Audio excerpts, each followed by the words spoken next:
अपने बारे में आपको बस इतना बताना चाहता हूं कि ये जो सीमांचल जोन है या बिहार जो जोन है, यहाँ पे किसान है, तो किसान है ही, और किसान का बेटा आईएएस होता। आईएएस कभी कहीं गरीब कब तक बचे रह सकते हैं नीतीश कुमार जी? तो तैयारी तो इस बार है कि प्रधानमंत्री को टक्कर देंगे।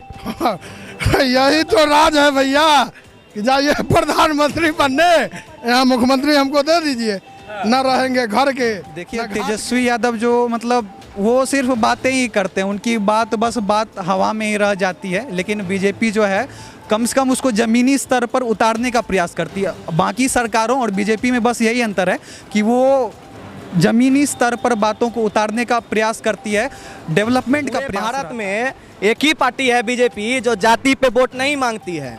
ठीक है, आज अमित शाह जी ओबीसी समाज के सबसे बड़े नेता है। अगर ये सब जाति के नाम पे वोट मांगने लगेंगे तो तुरंत आ जाएंगे ये लोग। लेकिन यहाँ क्या है, सबका साथ। परेशानी क्या है?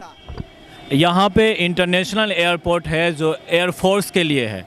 हम सभी की मांग है, सीमांचल एरिया के लोगों का मांग है कि ये इंटरनेशनल सिविलियन लोगों के लिए भी बनना चाहिए।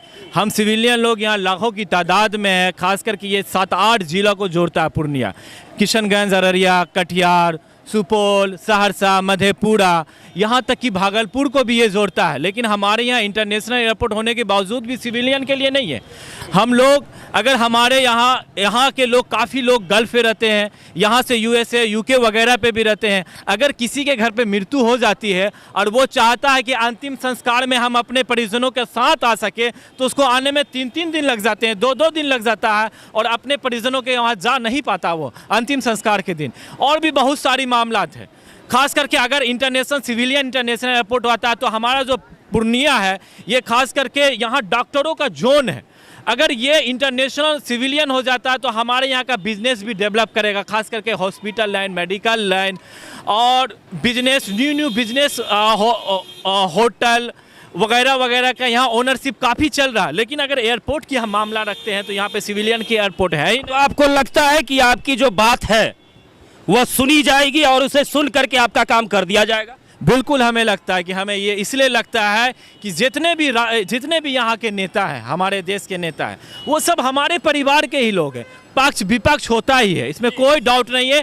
हम भी उनके बच्चे हैं और वो भी हमारे गार्जियन तुल हैं, तो क्यों नहीं सुनेंगे? हमें पूर्ण विश्वास है आदरणीय अमित शाह जो गृह मंत्रालय भारत सरकार से, वो बिल्कुल हम लोगों की बात सुनेंगे। क्यों नहीं सुनेंगे? हम सब लोगों ने भी वोट किया है, कोई किसी को भी वोट करे। जब जनता बैठा देती है कोई भी सरकार, तो उसकी जिम्मेदारी होती है कि हमारी परेशानी को देखे। और मुझे पूर्ण विश्वास है हमारे गृह मंत्री महोदय से कि वो ज़रूर इस बात को सुनेंगे। और जिस प्रकार से पूर्णिया डेवलप की ओर जा रहा है, डेवलपिंग कर रहा है, ये एयरपोर्ट होने से और भी ज़्यादा यहाँ पे डेवलपमेंट होगा। और आप देखेंगे कुछ दिन के बाद ये Nepal zone, Bengal, north east, यहाँ तक कि बिहार का। ऐसा तो नहीं है कि पूर्णिया वाले को, कहीं ऐसा तो नहीं है कि पूर्णिया वाले को ये नेता लोग बहुत गरीब समझते हैं कि एयरपोर्ट का भाड़ा अफोर्ड नहीं कर पाएंगे? ऐसा नहीं है सर, यहाँ पे बहुत सारे लोग गल्फ रहते हैं, यूके। कि आप जो ये मांग कर रहे हैं, ये मांग आज से नहीं, यह मांग काफी लंबे समय से चल रहा है, पूर्णिया वासी कर रहे हैं। ट्विटर पर पेज भी बनाया गया है कि पूर्णिया एयरपोर्ट को चालू किया जाए।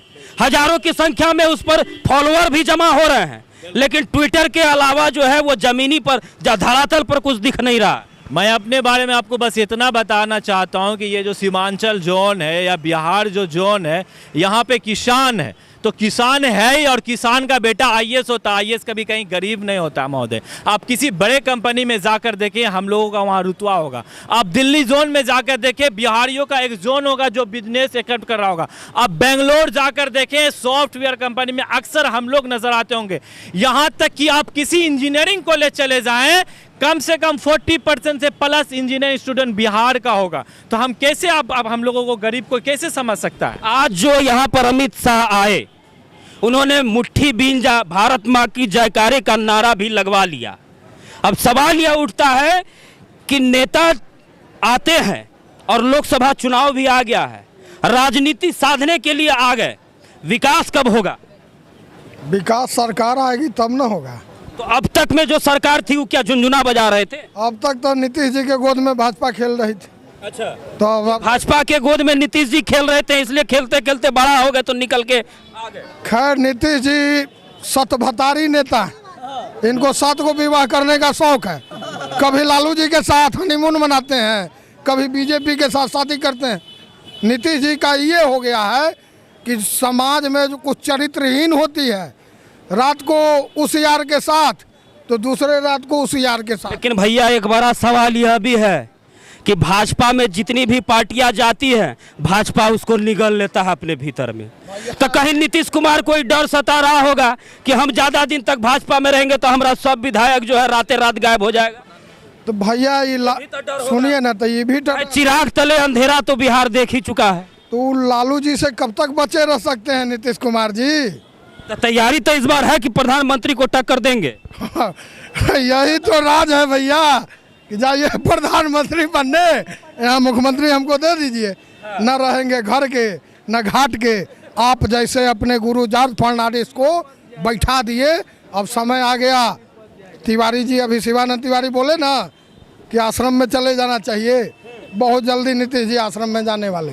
युवाओं का क्या राय है? बिहार में कितना विकास हुआ है? युवा में क्या है अभी भाजपा को लेकर, राजद को लेकर, नीतीश कुमार को लेकर युवाओं के भीतर क्या चल रहा है? जी पूर्णिया जो देखिए, पूर्णिया एक ऐसा केंद्र है जो हम बात पूर्णिया की नहीं कर रहे हैं। आज जो यहाँ पर नेता आए थे वो इंटरनेशनल लेवल के नेता हैं। देश विदेश में उनका नाम होता है। वो विकास करेंगे तो पूरे देश का विकास करेंगे। तो हम पूर्णिया की बात नहीं कर रहे हैं। गृह मंत्रालय से आए थे ना भैया, गृह मंत्रालय के व्यक्ति हैं, गृह मंत्री हैं और वो यहाँ पर आए थे। तो पूर्णिया के लोगों को तो कहीं ना कहीं राजनीति के हिसाब से सीमांचल को साधने के लिए आए थे। लेकिन बात युवा की हो रही है, बात देश की हो रही है कि युवा क्या चाह रहे हैं इस देश के। युवा चाह रहे हैं एजुकेशन के फील्ड में, ट्रांसपोर्टेशन के फील्ड में, रोडवेज जितना है वो डेवलप्ड हो और हमारा मतलब ऑलराउंड डेवलपमेंट हो हर फील्ड में। हमें जैसे हम आपका मुद्दा खासकर केंद्र बिहार की तरफ करना चाहते हैं कि पिछले 20 साल में यहाँ एजुकेशन के लिए कुछ नहीं किया गया, ना रोडवेज या मतलब हर डोमेस्टिक चीज़ के लिए हमें बाहर जाना पड़ता था। और एजुकेशन खास करके युवा का मेन क्या है, एजुकेशन दीजिए। एजुकेशन के लिए कुछ भी काम नहीं हुआ। तो हमारी मांग यही है कि एजुकेशन के फील्ड में, ट्रांसपोर्टेशन के फील्ड में, जैसे कि भैया मतलब बताए एयरपोर्ट अगर अच्छा होगा तो हर तरह के लोग आएंगे। ट्रांसपोर्टेशन बढ़िया होगा तो मेडिकल फील्ड में, बिजनेस फील्ड में उद्योग खुलेंगे। ट्रांसपोर्टेशन बढ़िया होगा तो सब कुछ ओवरऑल बढ़िया होगा। तो हमारी यही मांग है। तो बस ये डेवलपमेंट हम चाहते हैं। आपको क्या लगता है कि इन 8 सालों में जो आप सोच रहे हैं, जो आप चाह रहे हैं, इस 8 सालों में आपके चाहने के हिसाब से उसका कितना फीसदी काम हुआ?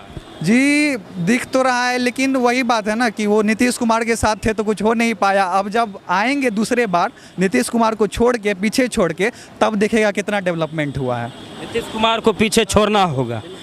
क्या तेजस्वी युवा हैं, युवा नेता हैं, बिहार के बारे में तरह तरह की बातें बोलते हैं, नई नई सोच रखते हैं। तेजस्वी को एक मौका क्यों नहीं मिलना चाहिए?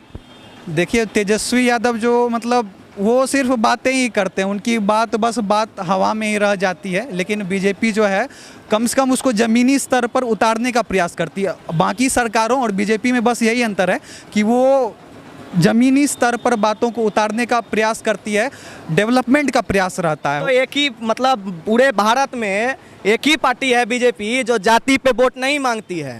ठीक है, आज अमित शाह जी ओबीसी समाज के सबसे बड़े नेता है। अगर ये सब जाति के नाम पे वोट मांगने लगेंगे तो तुरंत आ जाएंगे ये लोग। लेकिन यहाँ क्या है, सबका साथ सबका विकास। तो यहाँ पे जाति का बात ही नहीं है और धर्म का तो वो बात ही नहीं कर रहे हैं। वो कह रहे हैं कि सीमांचल के आए हैं, सीमांचल में जिताइए, आपका विकास करेंगे। और हम लोग युवा पूरा विश्वास है कि जब वो पूर्ण बहुमत से 2025 में अपना सरकार बनाएगा, यहाँ पे बीजेपी सरकार बनेगा, तो पूरा विकास होगा। हम लोग को पूरा। अच्छा, उड़ते उड़ते एक खबर आई है कि सीमांचल का अररिया हो या पूर्णिया हो या कटिहार या किशनगंज, इन चारों जिलों को कहीं ना कहीं केंद्र शासित प्रदेश बनाने की तैयारी है। अगर ऐसा होता है तो आपके हिसाब से क्या सही होगा? पहले तो मतलब कि इस चीज़ को खारिज कर दिया गया, बीजेपी के जो अध्यक्ष जी बोले थे।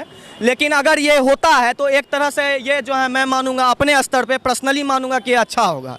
क्योंकि इसमें आप देखिए, अगर आप केंद्र शासित राज्य बन जाइएगा, लॉ एंड ऑर्डर जो आज देख रहे हैं, आज सबको पता है लॉ एंड ऑर्डर बिहार का क्या है।